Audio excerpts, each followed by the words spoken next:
So this one is definitely going to be a long one. We definitely went really hardcore into this Jeep, and I just want to take a few minutes before we really got into this video to go over a couple things, just briefly go over what I've been up to, and then I don't know, I just wanted to talk. So yeah, this Jeep, it is a gorgeous Jeep. I really like the white and the green and the black. It just all meshes so well. But this thing, once again, as the other Jeep was just the last week, it was at this event here in Polk County, Florida called Jeepin' with Judd. And compared to the other Jeep I did a few weeks ago, this one definitely was, oh my god, more muddier. Like, it was really insanely muddy, and we had to work extremely hard to get this thing nice and clean. So I definitely went extremely hardcore on this thing just to make sure it got extra clean. We even went to the extent of going ahead and we even did a light clay barring too, so we can throw a ceramic spray wax on it. You'll see what it is. It's a new product that I'm trying out, and I really like it. And then we ended up doing the interior because there was mud all over the interior, and it was just a nightmare for the interior, not to mention I'm in the Florida heat. So this was an evening detail, and then also the next day kind of detail for the interior. So either way, it's been an extremely crazy last 2 weeks or so with everything I have going on in life, just being really busy. Everything from a photo shoots to details and loved ones moving out of state for a little bit and getting everything. I mean, it's been crazy! But if you could, just take a real quick minute to help me out by pressing the like button. If you like detailing content, go ahead and press subscribe and go ahead and ring that bell. That way you know every single time I upload a video. Anyways, I'm done blabbing on, so let's go ahead and get on with this detail.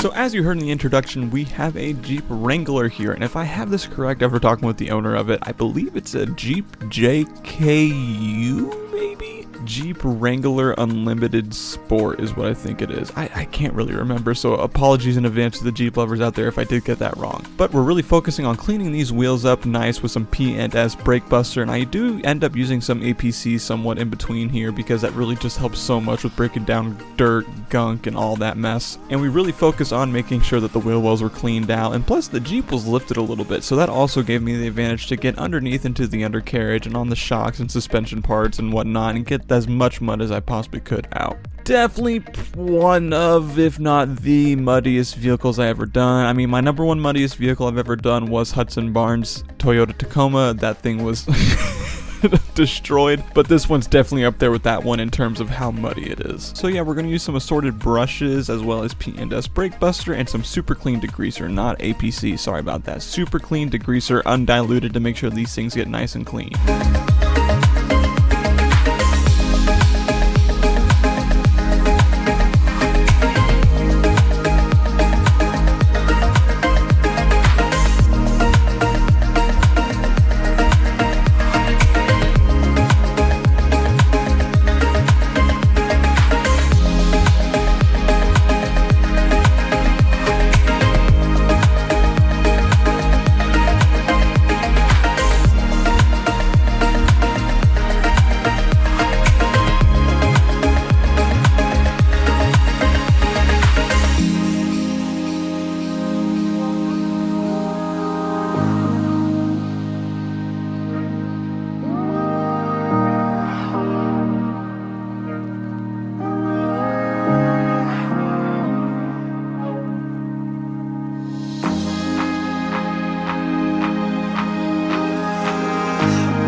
So when I talk about the Florida Sun just being the biggest pain in the ass, I'm not even joking, and here's one of the biggest examples if you haven't already seen it. And you've probably seen it in previous videos, but whenever I do the wheels especially, the cleaner just dries up so quick, and that's why I always have to spray it down instead of going straight to the tires and that sort of thing. And you can kind of really see it in this detail because of the color of the wheels. Usually with like a matte finish kind of black wheel, you can see it dry up super quick. So yes, I am aware that my cleaners are drying, and it is so frustrating. And later on in the detail, I'll show you my little trick of getting around chemicals drying on the paint of a vehicle whenever it's hot outside.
So after using a wheel brush from Walmart, just a basic like $4 wheel entire brush that you find, and using some super clean degreaser, we went ahead and cleaned the side steps. Really the best overall tool whenever you are attacking a vehicle with a lot of mud is going to be your pressure washer. How you angle it, how much pressure you use, how close you hold it, how far away you hold it from the dirt, that sort of thing. And just as a note, as we go further on in this detail, every single bit of like brushed black metal you see, like the front bash bar, the side steps, the fender flares, the rear bumper, that sort of stuff, we're going to be using super clean degreaser in order to clean that. I found this to be the best combination of brush and cleaner for these particular kind of materials that are on the vehicle.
And as you guys have probably heard me say in previous videos, when it comes to the extra wheel that is on the back of the vehicle you're detailing, make sure you give it just a little extra love because it is on display just as much, if not more, than the other 4 wheels that are on a car.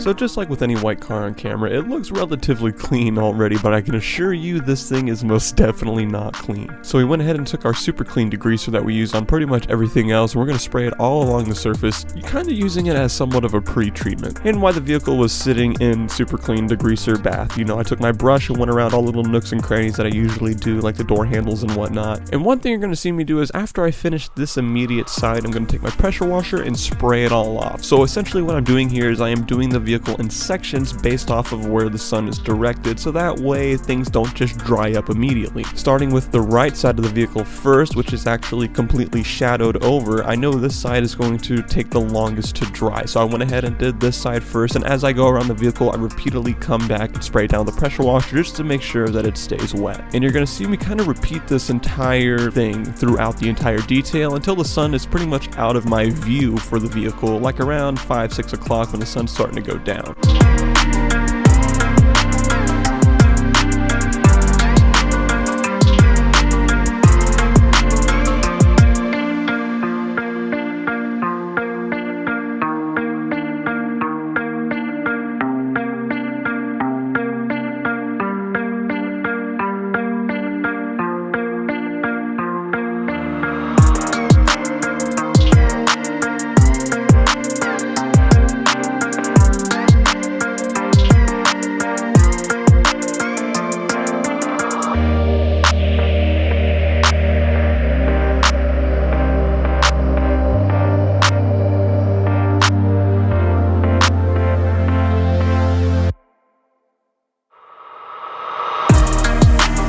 So the soft top was definitely probably the worst out of everything, mostly because it was pretty much stained by the dirt. I threw absolutely every single thing I had at it and hoped for the best, but you know, the super clean undiluted really just worked the best with the soft wheel face brush. Not all of it came up in the sense of like the staining portion of it, like there was some still little dots of dirt stains that were pretty much impossible to get off. But I ended up climbing on this Jeep like a freaking monkey with some cleaner and a brush and really did my absolute best. And if you ever run into the situation such as having a soft top and there still being some stains, you know, don't be afraid to tell the owner. Most of the time they already expect it, and it is extremely important to be completely transparent with them.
With the surface being entirely clean, I think it's about time we do some decontamination of this paint to prep it for the product we are going to put on it to protect it. So we're going to start with some Adams iron remover. I just pretty much have found that Adams iron remover has become my favorite go-to iron remover. It's a lot of iron remover words in there, but yeah, I really like this stuff. I sprayed on the entire surface, let it sit for about a minute 30 or so. I really waited for the sun to get out of the view of the vehicle so that way it wouldn't just flash dry, and it didn't. It worked out great. I went ahead and waited about a minute 30 or so. A few purple spots popped up, and that's what we want to see. So after that was done, I went ahead and sprayed it all off.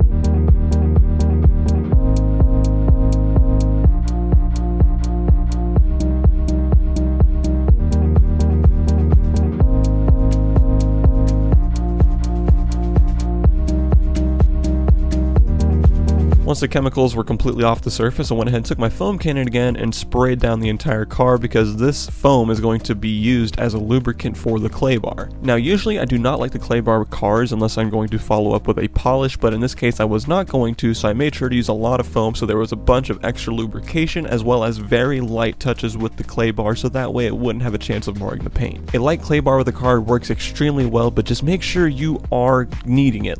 Don't just randomly start clay barring your car every other week or so whenever you wash it. You really want to do the best you can to avoid using a clay bar at all times. Unless you plan on polishing or doing a paint correction, obviously then use a clay bar.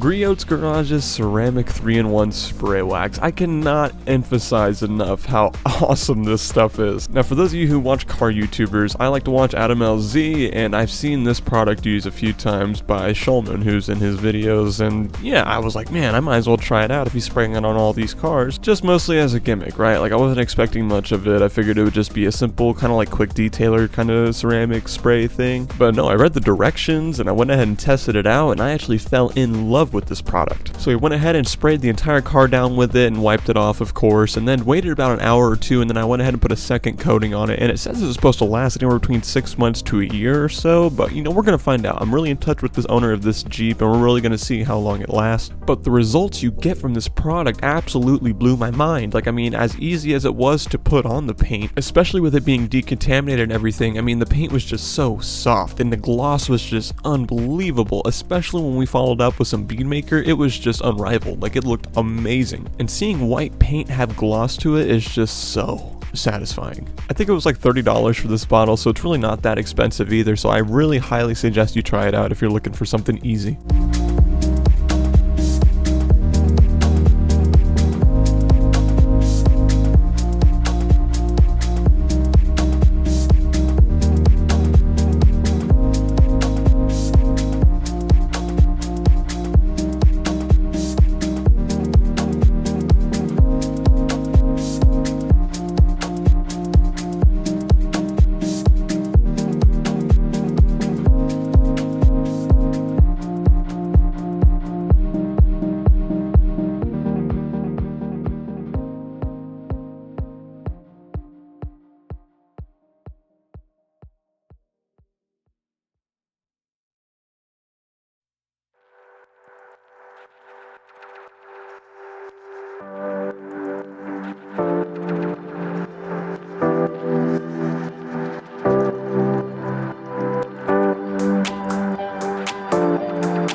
we started off the next day by dusting down the car, I guess you could say, with some bead maker. That way everything was clean and clear for later on whenever the owner comes to pick it up. As you can tell from these intro clips as well as the very beginning of the video, the interior is just destroyed in a sense. So we start like we would with any other interior detail by taking out the floor mats and getting those things nice and clean. All I did was use some degreaser and a brush and then sprayed it all off, and these things cleaned up really nice.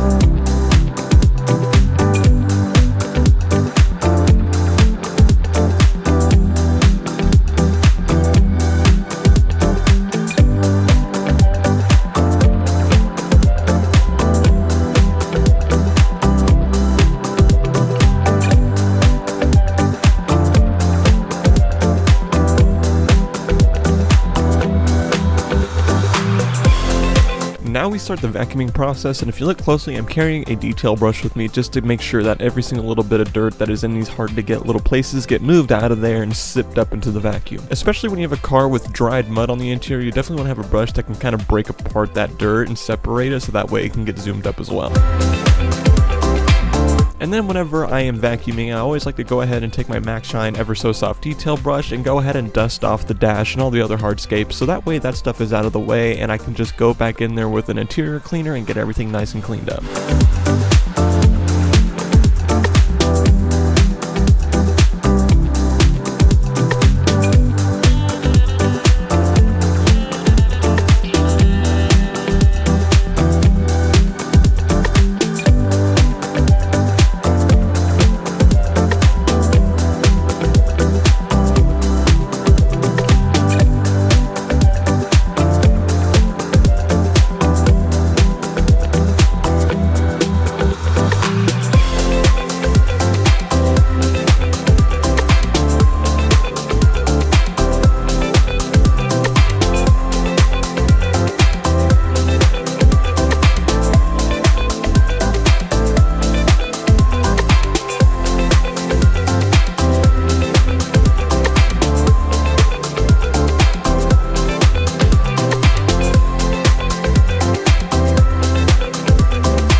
My interior cleaner of choice has always been P&S Express Interior Cleaner. This stuff is really nice because not only does it have some extremely strong cleaning properties within the product itself, but it foams up really nice, which is satisfying. As well as whenever you wipe away the cleaner, whenever you're done scrubbing, there's no streaks. Like, it is a non-streak finish, and that is really nice because a lot of cleaners you use, like APCs and stuff, might leave a streak or a spot or whatnot. This stuff does not do that. And if you followed my videos in the past, I would always follow up with a secondary towel whenever I'm cleaning the interior. And that's because whatever cleaner I used, or APC, degreaser, whatever, prior to like the last 6 to 8 months or so, it always left some sort of streak or residue or something, and I just always had to make sure I followed up to make sure there was nothing left. With this stuff, I only have to think twice. I can just go ahead, wipe it down. Of course, I double check, but it's always a clean surface.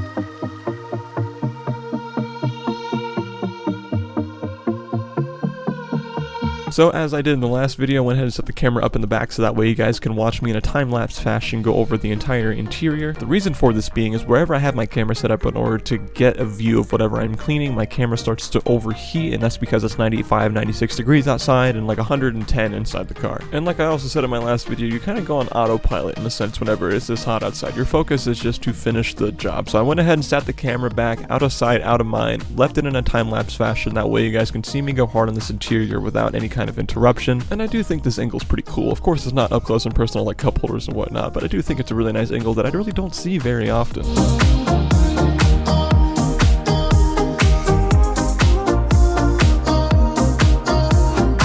Here's a prime example of what I mean by I go on autopilot. As you can see, I'm cleaning the interior, but the camera is just staring at the door, and that's just because my brain was like, oh, I need to clean this. This was like the next step, and my camera just stays recording for forever until I eventually get to the door.